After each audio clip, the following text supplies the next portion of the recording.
Some common questions that we tend to get. Number one is usually how long should the restore testing take? That's a great one.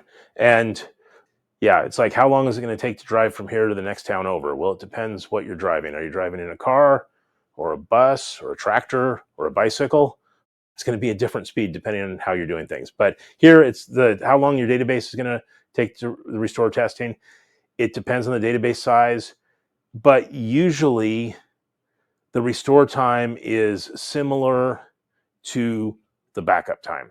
Now, there are a few exceptions, and there are some times that I've seen the restore take 5 times as long as the backup did.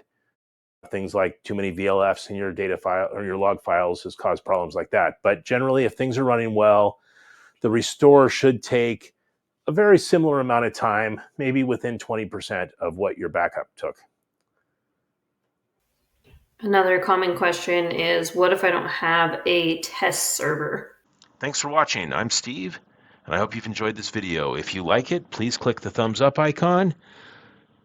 And if you want to subscribe, click subscribe to our channel and click the bell icon to get notified when we have new videos. All right, have a great day.